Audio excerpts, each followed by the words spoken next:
So it's a lovely day today, so I thought I'd do a harvest video for April. The trick at this time of year is managing that transition. All of the overwintered stuff is starting to go to seed, but it's still massively productive. So we've got huge quantities of food, but it's going to dip quite soon. But definitely by the end of April, most of those brassicas will be past their best. For example, lots of the lettuces will be starting to go to seed.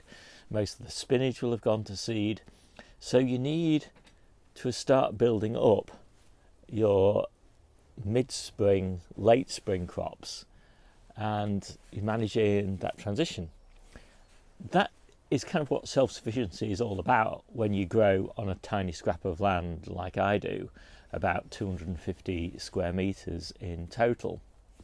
It's all about smoothing out those peaks and troughs. So let me take you around. I'll try and explain what's going on, and you'll see what we end up with.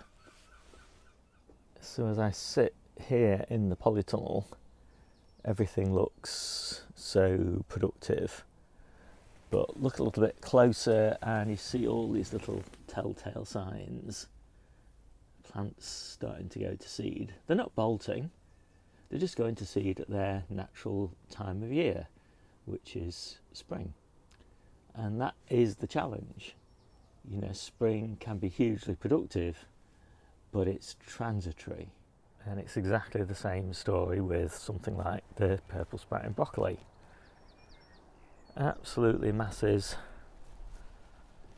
of beautiful heads and side shoots, but within a month it'll all be gone. Same with the calabrese. We're picking the heads and the side shoots and the leaves, of course, because calabrese leaves are a real delicacy. But again, soon these will be gone, and what are we going to replace them with? Basically, it's all about successions of the same crops and successions of different crops. So in my case, for example, when the calabrese is finishing, we'll switch over to cauliflowers for a while and then back to calabrese. Although some of the Asian greens are going to seed, others are just still hugely productive. And while some of the spinach that's overwintered is in its kind of last flush of growth, only a few more weeks probably before this starts to go to seed, the new season crops are almost ready. Brassicas like the colettes are just giving a fantastic harvest of seed heads and beautiful little leaves at the moment, but they'll soon be finished. And so we have to work hard to make sure that new season brassicas are going to be available within 2 or 3 weeks really. And so I like to start a very early crop, and you can see that here. It doesn't look much at the moment because they're only young plants, but these kales and all of those interplanted radish will definitely be ready within a few weeks.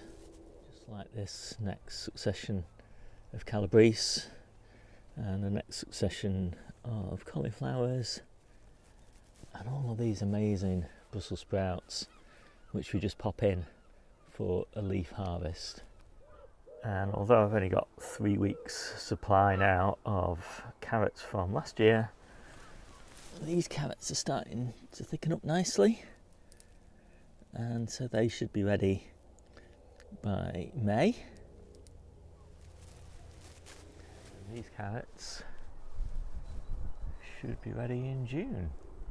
And these broad beans will be ready by the end of the month. Now we're gorging on these field bean tops, which are just incredibly prolific at this time of year. Just pinch out the tips.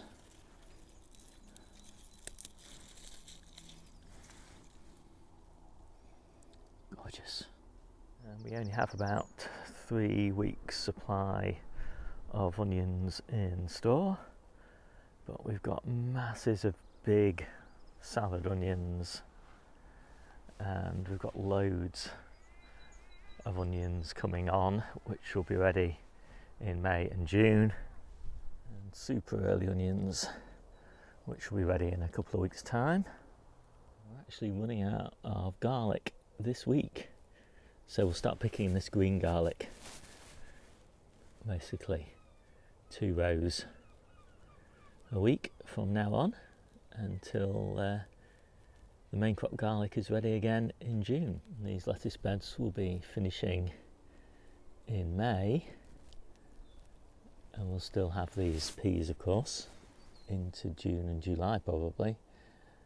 But I've sown my outdoor lettuces, or I've planted my outdoor lettuces now under fleece in the back garden, and they'll be ready by the time these are finishing. And we've got these lovely loose-leafed cabbages, which they're going to seed, but just embrace that because the seed heads are absolutely gorgeous.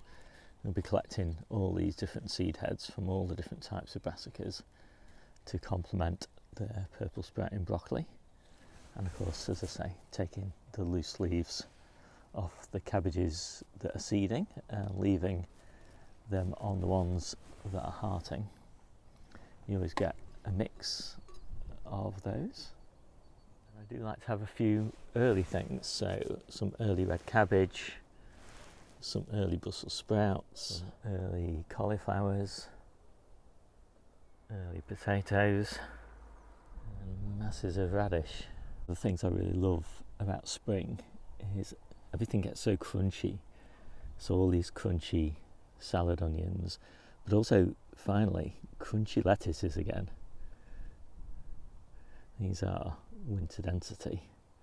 Not very good over to eat during winter, but great in spring. I just love squeezing in crops like these, calabrese, into my old spinach beds. And yeah, I'll be pulling these out in sort of the middle of May time, just in time for the peppers to go in. But we'll get a great little calabrese crop off these. And we still have baby leeks, and we will just for a couple of more weeks. But then we're not far off being able to harvest these elephant garlics for the stems, and these make a lovely spring leek. We love these baby leeks. That quite a few people just seem to throw leeks away when they're this size, thinking that the supermarket knows best in terms of what the best tasting leeks are like. Well, I think they're wrong. These sort of baby leeks, fantastic, so much better than great big tough ones. It's the same with this green garlic. You know, the supermarket would have you believe you can only eat the cloves, but you can actually eat the whole of these stems of this immature garlic. And since we've run out of garlic cloves right now, this is garlic for the week for Debbie and I. Absolutely gorgeous. We don't mind running out of dried garlic. We just use our reject cloves for this crop. And the first few bits of asparagus, not very much, but still welcome. And sometimes a crop really doesn't look very much, like this celery. It's a tiny little patch just squeezed in the polytunnel, but still gives, you know, a surprisingly useful little harvest at this time of year. And every week the parsley just keeps on giving. So here's a quick look at today's harvest without the salad greens. I'll just walk you through it. So potatoes obviously here, here and here. We've only got now 3 weeks supply of potatoes left, but we should be harvesting fresh potatoes by then. We've got the green garlic, the first cut of asparagus, parsley, the last of the colettes. Well, the last of the colettes on the allotment. We've got colettes still in the garden. Carrots, shallots and onions, and you can see some of the onions now starting to sprout, so we're trying to get through those. In terms of carrots, we've got 3 weeks supply left, but the carrots are looking good, so hopefully we'll have new carrots by that time. We've just gone through and assessed all the beetroot. We've got about, I don't know, 7 or 8 weeks of supply of beetroot left. These are all the mixed brassica greens, the purple sprouting broccoli, the calabrese, the loose leaf cabbages, and all these are down here are Asian greens, and then the chard, the celery, and the leeks. Then we've got 3 boxes of field bean tops, just like broad bean tops, but better. And then the spinach, still loads of spinach. The radishes, these are the Asian greens for salad mixes, spring onion tops for salad mixes, spring onions for salad mixes, carrots for salad mixes, and that is the last of the garlic. So those few cloves and those pickled cloves, that is all we've got left, and that is why, as I said, let's go over here, we started harvesting green garlic.